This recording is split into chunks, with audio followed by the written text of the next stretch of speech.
साल से जुड़ा है। विदिशा नगरी सम्राट अशोका की ससुराल रही है। सम्राट अशोका ने विदिशा में 2 स्तंभों के प्रतीक विजय ध्वज होली ओदरस को स्थापित किया था, जो आज भी मौजूद है। साथ ही उदयगिरी की गुफाएं अपने आप में एक काल को दर्शाती हैं। विष्णु भगवान के 12 अवतार की विशालकाय मूर्ति पूरे भारत में यही है। भगवान कुबेर की मूर्ति भी विदिशा में निकली थी, जो पुरातत्व संग्रहालय की शोभा बढ़ा रही है। विदिशा शहरों के बीचों बीच लुहांगी की पहाड़ी है। साथ ही विदिशा रेलवे स्टेशन के पास माता का भव्य मंदिर है।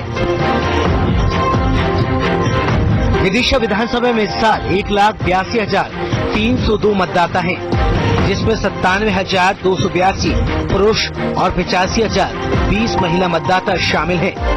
विदिशा में 2008 में हुए चुनाव में कुल 65.63% मतदान हुआ। इसमें बीजेपी के राघव जी को 48.02% वोटों के साथ जीत हासिल हुई। वहीं कांग्रेस के शशांक भार्गव को 34.49% वोटों के साथ हार का सामना करना पड़ा। वहीं 2003 के चुनावों में कुल 67.25% मतदान हुआ, जिसमें बीजेपी के गुरुचरण सिंह को 55.81% वोटों के साथ शानदार जीत हासिल हुई। वहीं कांग्रेस के नरेंद्र सिंह दांगी महज 30.82% वोट ही हासिल कर सके। विदिशा भले ही बीजेपी का गढ़ रहा हो, लेकिन इलाके का ज्यादा विकास नहीं हुआ है।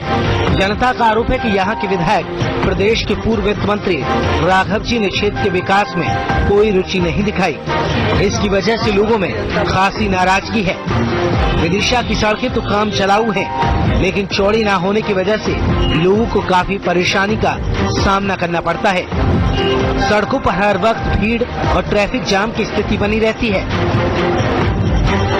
जिला अस्पताल तो है, लेकिन वहाँ वार्डों की भारी कमी है, जिसकी वजह से मरीजों को कमरों के बाहर ही रहना पड़ता है। इससे मरीजों के साथ साथ उनके परिजनों को भी काफी परेशानी का सामना करना पड़ता है।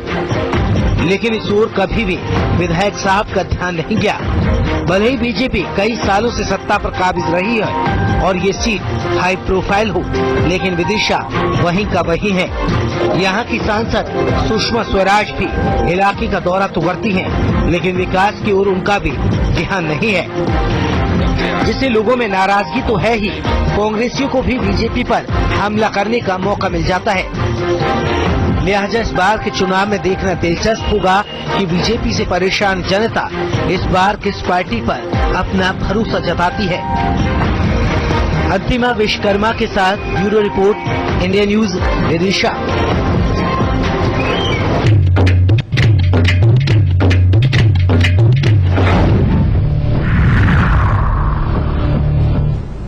ये तो आपने देखा विधानसभा का हाल। अब आपको सुनाते हैं यहाँ के बीजेपी नेता मुकेश टंडन को।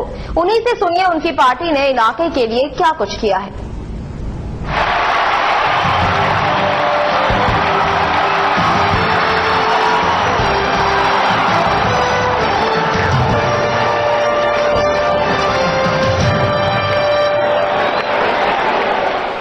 2013 के चुनाव का जहां तक सवाल है, 2003 में जब भारतीय जनता पार्टी की सरकार बनी थी, उसके पहले जिले की जो स्थिति थी, हमारे गांव में सड़कें नहीं थी, हमारे गांव में पंचायत भवन नहीं थे, हमारे गांव में पेयजल की ठीक व्यवस्था नहीं थी, हमारे गांव में स्कूल भवन नहीं थे, सिंचाई के सीमित संसाधन थे।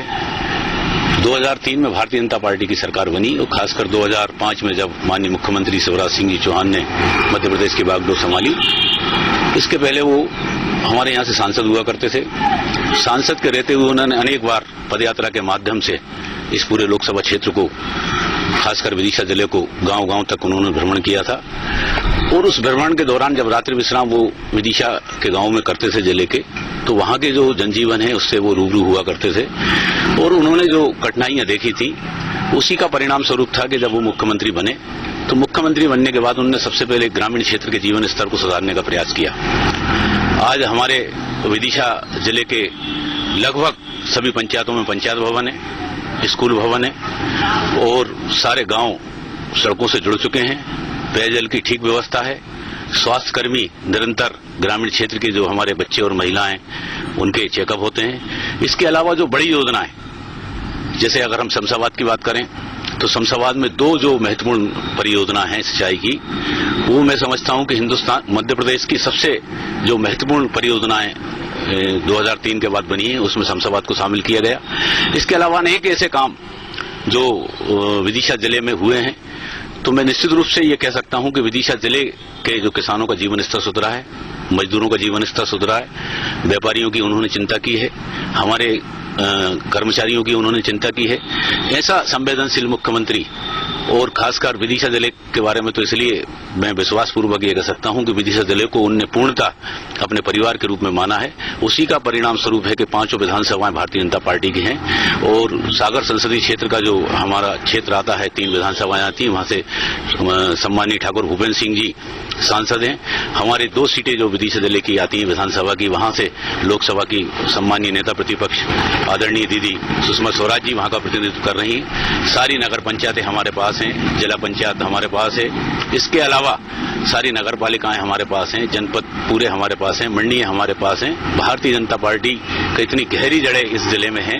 माननीय शिवराज जी के सांसद रहते हुए उन्होंने जो भारतीय जनता पार्टी के नेता के रूप में, सांसद के रूप में जो जन कल्याणकारी काम की हैं, जो जनता के सुख दुख में दिन रात खड़े रहे, उसी के साथ में विश्वासपूर्वक ये कह सकता हूं कि आने वाले समय में भी 2003 में भारतीय जनता पार्टी का 2008 का ही इतिहास दोहराया जाएगा और 5 सीटों पर भारतीय जनता पार्टी विजय होगी। अभी आपने कहा कि विदिशा से शिवराज सिंह जी प्रत्याशी रहेंगे। अगर किसी कारणवश पार्टी उनको बुद्धि से ही चुनाव लड़ने का बोलती है तो उसके बाद अगला प्रत्याशी कौन रहेगा?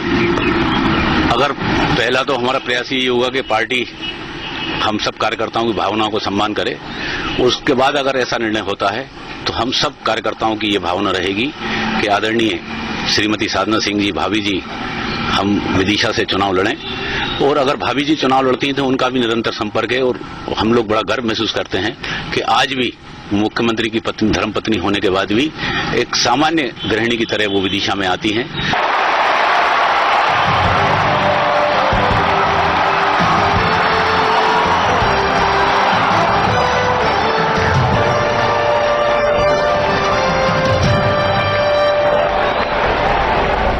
ये तो आपने सुना बीजेपी नेता को, अब आपको सुनाते हैं यहाँ के विपक्षी नेता को। उन्हीं से सुनिए विधायक के बारे में उनकी क्या राय है।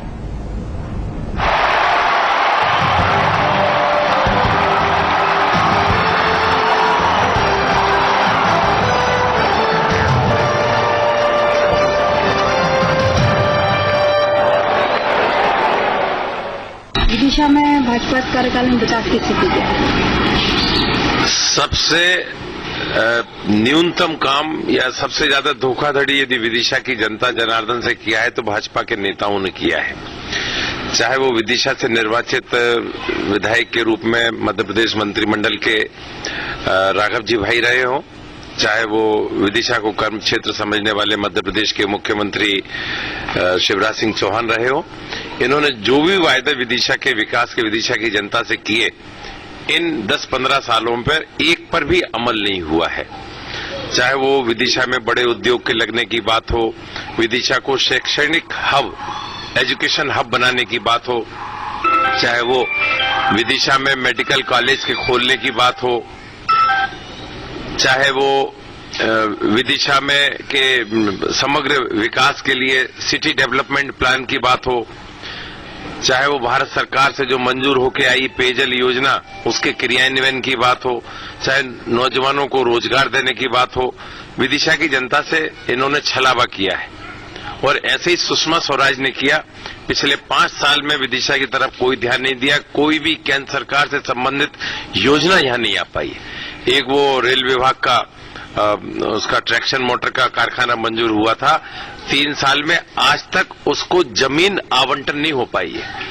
विदिशा रायसेन के बीच में प्रस्तावित था, भारत सरकार से मिला था, हम लोगों के प्रयासों से रेल मंत्री जी ने दिया था, उस दिशा में भी कोई काम नहीं हुआ है। तो विदिशा की तो उपेक्षा हुई है। इन्होंने धोखा देके विदिशा की जनता से को छल करके वोट लिए यहां से। अब आने वाले चुनाव में विदिशा की जनता इन्हें जवाब देगी। विदिशा विधानसभा और लोकसभा दोनों में ही भाजपा से बाहर के उम्मीदवार आए और वो जीत के जा चुके हैं। कांग्रेस ऐसा सशक्त उम्मीदवार अभी तक क्यों नहीं दे पाई? नहीं, कांग्रेस ने तो हमेशा सशक्त उम्मीदवार दिया है और स्थानीय प्रत्याशी को ही देने को तरजीह दी है। विधानसभा में ठीक है, लगातार हम 3-4 बार से हार गए विदिशा नगर की जो हमारी विधानसभा सीट है, पर इस बार कोशिश करेंगे कि सब लोग एकजुट होकर अच्छे प्रत्याशी को जिताएं, नया चेहरा हम सामने लेकर आएं और विदिशा के विकास के दरवाजे हम लोग खोलें। लोकसभा में भी जब कांग्रेस ने मुझे प्रत्याशी बनाया था, स्थानीय प्रत्याशी के रूप में, युवा प्रत्याशी के रूप में टिकट दिया था, तो हमने यहां से कांग्रेस को जीते।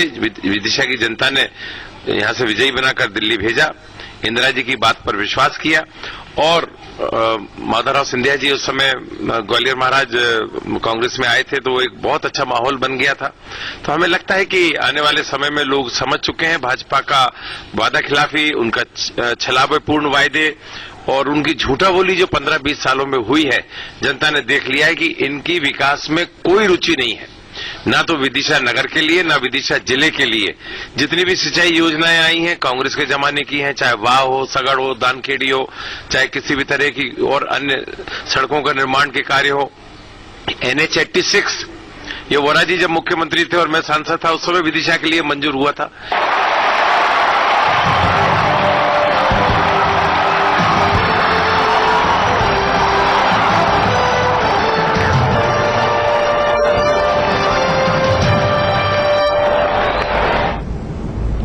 ये तो बात हुई बीजेपी और कांग्रेस की, और अब आपको सुनाते हैं जनता की राय। आखिर विदिशा की जनता क्या कहती है?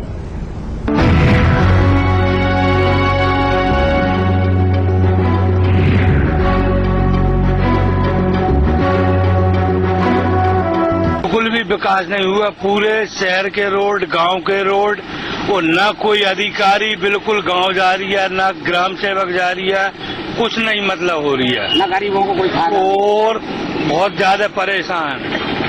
आपके लाइट की व्यवस्था भी, तार अगर टूट गए तो तार लगाने वाला नहीं है कोई। गांव में लाइट आ रही है तो फिर सुधारने वाले नहीं जा, कोई अधिकारी नहीं जा रहा हो, मतलब थोड़ी बहुत ही मतलब जानकारी लेने का ग्राम वालों ने कोई जानकारी दें कि नहीं दें। अकेले विधायक जी की बात क्यों करें? विधायक जी की तो जो घोषणा है वो पूरी हुई ही नहीं है। सवाल इस बात का उठता है कि मुख्यमंत्री जी भी इस क्षेत्र का प्रतिनिधित्व करते आए हैं और भी कई मंत्री यहाँ हमारे क्षेत्र से हैं, लेकिन विदिशा की जनता को हमेशा छला गया है, ठगा गया है। विकास के नाम पर यहाँ पर भारतीय जनता पार्टी का खाता मैं समझता हूँ लगभग शून्य है। जनता इस बार बदलाव के मूड में है, एक वातावरण में बदलाव की लहर सी चल रही है। ये लोग कहते कुछ हैं और करते कुछ हैं।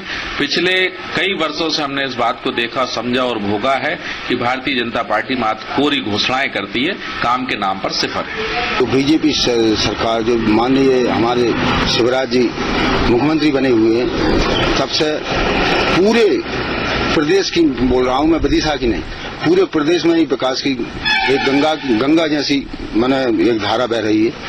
गांव-गांव में सड़कें और गांव-गांव स्कूल खोले गए हैं। जब से हमारे श्री शिवराज जी मुख्यमंत्री बने प्रदेश के, तो हमारे गांव में महिला सशक्तिकरण के चक्कर में बहुत विकास हुआ। हमने पूरी महिलाओं को निर्विरोध बनाया।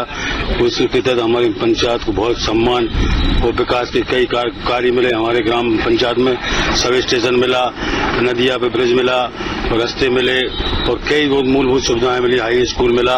और आज तक 50-60 साल के कम शासन में जो विकास नहीं हुए थे, वो विकास यहाँ पे हमारी ग्राम पंचायत में शिवराज जी कार्यकाल में हुए। जो भारतीय जनता पार्टी के नेता हैं, इनके घर का विकास हुआ है और कोई विकास नहीं। शहर की हालत क्या है? जैसी आप ही देख समझ दिख रही है। और अभी तो आप बीजेपी को जिताते आए, सब कुछ जीतती आई, जिताते क्या आए? धूल में वो तो परिवर्तन तो है ही।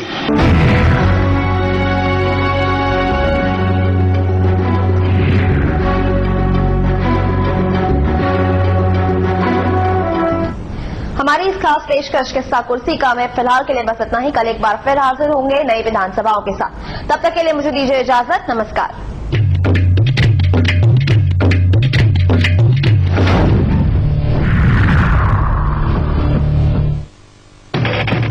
मीडिया मीडिया के दिग्गजों के बीच अब कीजिए अपने करियर की मजबूत शुरुआत। लाइव वर्किंग एनवायरनमेंट में सीखिए